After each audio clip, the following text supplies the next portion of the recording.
జలుబు చేసినప్పుడు కానీ, నోటికేదన్నా రుచిగా తినాలనిపించినప్పుడు కానీ, ఈ టమాటా రసాన్ని ట్రై చేయండి. కడుపు నిండా తింటారు.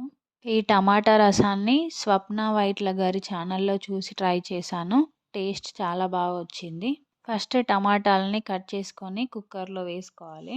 అందులోనే మిరియాలు, వెల్లుల్లి, పసుపు, ఎండుమిర్చి, 3 పచ్చిమిర్చి, కొంచెం చింతపండు, కొద్దిగా సాల్ట్, కొద్దిగా వాటర్ పోసి 3 విజిల్స్ రానివ్వాలి. తర్వాత మిక్సీ జార్‌లోకి తీసుకొని మెత్తగా మిక్సీ పట్టుకోవాలి. ఇప్పుడు ఒక ప్యాన్‌లో ఆయిల్ పోసి ఆవాలు, జీలకర్ర, ఆనియన్స్, కరివేపాకు, పసుపు వేసుకొని మంచిగా కలుపుకోవాలి. ఇప్పుడు ఇందులో మిక్సీ పట్టుకున్న టమాటా పేస్ట్‌ని యాడ్ చేయాలి. పులుపుకు సరిపడా వాటర్ పోసుకొని, ఉప్పు, కారం వేసుకొని, కరివేపాకు కూడా వేసి మంచిగా మూత పెట్టి మంచిగా మరగనివ్వాలి. ఇలా ఒక 15 మినిట్స్ మరిగిస్తే చాలు, టమాటా రసం రెడీ.